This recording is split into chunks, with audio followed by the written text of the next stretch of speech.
नमस्कार, जय हिंद, वंदे मातरम। आप सभी विद्यार्थियों का स्वागत है आपके अपने यूट्यूब प्लेटफॉर्म उदय एजुकेशन और सक्सेस पेपर में।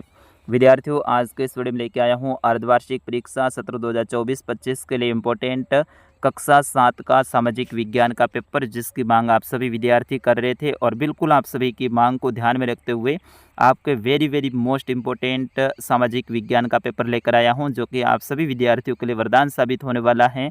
और बिल्कुल एग्ज़ाम में इस पेपर में से कई सारे प्रश्न आपके एग्ज़ाम में पूछे जाने की पूरी संभावना रहेगी। तो विद्यार्थियों, इस वीडियो को अंत तक देखिएगा, वीडियो को लाइक, और अभी तक आपने चैनल को सब्सक्राइब नहीं किया है तो चैनल को सब्सक्राइब जरूर कर दीजिएगा। विद्यार्थियों, इस प्रश्न पत्र को अंत तक देखना है, सारे के सारे प्रश्नों को अच्छे से समझना है, याद करना है। मैं उत्तर भी आपको बताने वाला हूँ, तो ये पेपर आपके लिए एक रामबाण वरदान साबित होने वाला है। चलिए बढ़ते हैं पहले प्रश्न की ओर। पहला प्रश्न है वो आपका है बहुविकल्पीय प्रश्न। इसके अंतर्गत आपके अपसद के प्रश्न आने वाले हैं। तो इसमें पहला देखिए, महाराजा सूरजमल कहाँ के राजा थे? जयपुर, जोधपुर, भरतपुर, पाली। तो विद्यार्थियों, आपको पता होगा महाराजा सूरजमल हैं, ये भरतपुर के राजा थे, यानी भरतपुर के शासक थे। ऑप्शन स इज करेक्ट आंसर। फिर उसके बाद में दूसरा प्रश्न है, पृथ्वी की सबसे पतली परत है?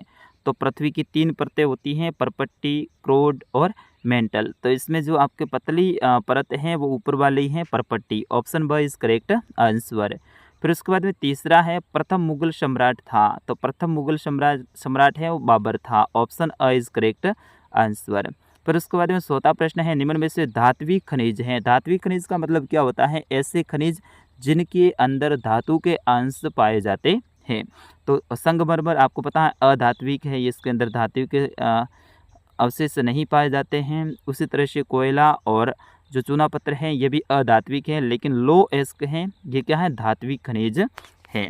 फिर उसके बाद में अगला प्रश्न है पांचवा, ये भी वेरी मोस्ट इंपॉर्टेंट है विद्यार्थियों। इस प्रश्न पत्र को अंत तक देखना है, और अभी तक आपने हमारे चैनल को सब्सक्राइब नहीं किया है तो विद्यार्थियों, आपका अपना चैनल है, सब्सक्राइब कर लो। बिल्कुल सभी सब्जेक्ट के पेपर में डालने वाला हूँ। पांचवा प्रश्न है, मानव निर्मित परिवेश कौन सा है? यानी मानव ने क्या बनाया इसमें? समुद्र तो अपने आप बना है, नदी भी अपने आप बनी है, और पर्वत भी अपने आप बने हैं। तो इसमें मानव निर्मित क्या है? सड़क है। ऑप्शन ब इज करेक्ट आंसर।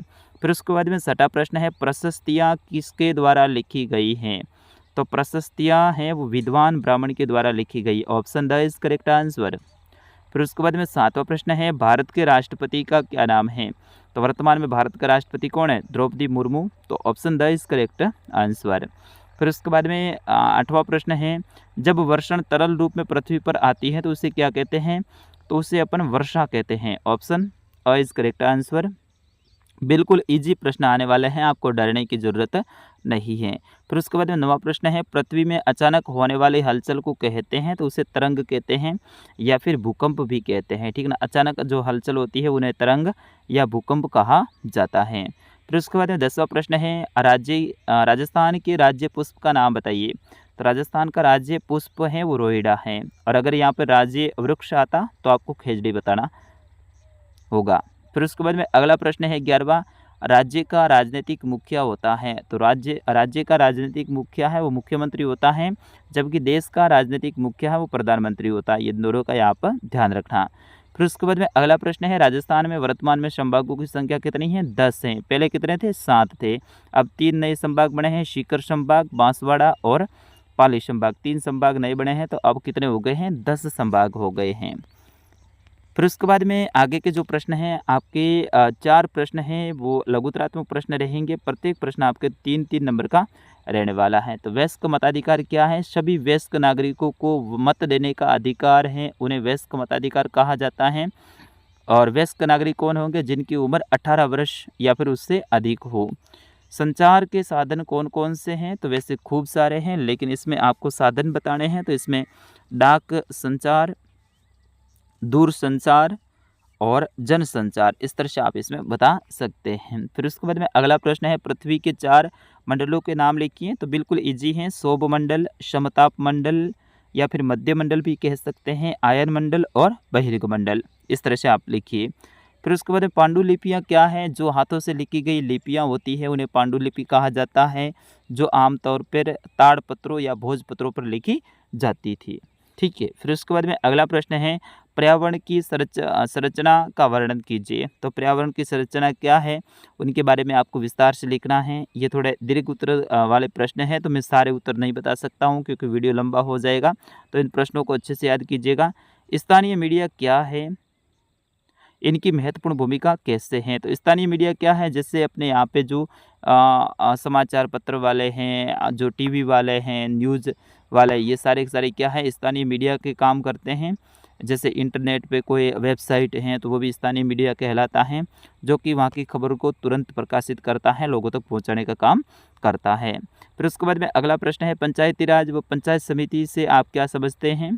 फिर उसके बाद में 8वां प्रश्न है मौसम किसे कहते हैं। ठीक है ना, वायु की घंटे प्रति घंटे की स्थिति को दर्ज कर जो होती है उन्हें क्या कहते हैं, मौसम कहते हैं। ठीक है ना। फिर उसके बाद में 9वां प्रश्न है निम्नलिखित को मिलान कीजिए। व्यापारिक पवनें जिन्हें स्थायी पवनें कहा जाता है। फिर उसके बाद में लू स्थानीय पवनें होती हैं, अपने यहाँ पे गर्मी की ऋतु में चलती हैं। मानसून ये मौसमी पवनें होती हैं जो कि मानसून सीजन में आती हैं, बारिश के दिनों में। और पवन हवा की 37 गति होती है, उन्हें पवन कहते हैं। फिर उसके बाद में 10वां प्रश्न है ज्वार भाटा क्या है, ये कैसे उत्पन्न होता है। ज्वार भाटा दिन में नियम से 2 बार जल का उठना और गिरना ज्वार भाटा कहलाता है। ज्वार होता है जब जल ऊपर चढ़ता है, जबकि भाटा होता है तब नीचे होता है। ज़्यादातर ज्वार हैं वो कब आते हैं कब नहीं आते हैं, इनके बारे में अच्छे से आप याद कर लेना है। फिर उसके बाद में आगे के जो प्रश्न हैं वो आपके 5 और 7 नंबर के रहेंगे और ये निबंधात्मक प्रश्न रहेंगे। मुगलों ने खुद को मंगोल की अपेक्षा तैमूर के वंशज होने पर क्यों बल दिया, क्योंकि मुगल हैं वो 2 वंशों से कहलाते थे। ठीक है ना, माता की ओर से पिता की ओर से, इनके बारे में अच्छे से आप याद कर लेना। फिर उसके बाद में अगला है निर्वाचन क्षेत्र और प्रतिनिधि शब्दों का प्रयोग करते हुए स्पष्ट कीजिए कि विधायक कौन होता है और उनका चुनाव किस प्रकार से होता है। और विश्व के मानचित्र में आपको यूरोप, अफ्रीका, हिंद महासागर, प्रशांत महासागर, एशिया, उत्तरी अमेरिका और अरब सागर को दर्शाना है। तो इस तरह से ये मानचित्र भी आएगा। इसमें ज़्यादातर आपके जो मानचित्र हैं वो भारत का मानचित्र आने की संभावना रहेगी। तो विद्यार्थियों ये था कक्षा 7 का सामाजिक विज्ञान का पेपर। कक्षा 7 के सभी विषय के पेपर मैंने ऑलरेडी अपलोड कर दिए हैं और धीरे धीरे अपलोड भी कर रहा हूं, और भी मेरी कोशिश है कि प्रत्येक विषय के 2-2 महत्वपूर्ण पेपर में अपलोड करूं, ताकि आप इस बार अर्धवार्षिक में सबसे बेस्ट स्कोर कर सकें। और हमारे जो उदय एजुकेशन और सक्सेस पेपर जो हमारे 2 चैनल है, यहाँ से जो विद्यार्थी जुड़े हुए हैं वो सबसे बेस्ट स्कोर कर सकें, यही हमारा प्रयास है। तो आप प्ले लिस्ट में जाइए, ठीक है ना। चैनल के ऊपर जो वीडियो होम पेज वगैरह लिखा हुआ है वहाँ पर एक नाम आएगा प्ले लिस्ट, उसके ऊपर क्लिक कीजिए और कक्षा 7 हाफ ईयरली एग्ज़ाम 2024 लिखा आए उसके ऊपर क्लिक कीजिए। उसमें जितने भी वीडियो है उनको अच्छे से देख लीजिएगा, आपका बेड़ा लगभग पार हो जाएगा। बेस्ट अंकों के साथ में आप उत्तीर्ण होंगे, ये हमें आशा है। तो विद्यार्थी मिलते हैं अगले वीडियो में, तब तक के लिए मुझे अनुमति दीजिएगा। मिलते हैं अगले वीडियो में। जय हिंद, वंदे मातरम।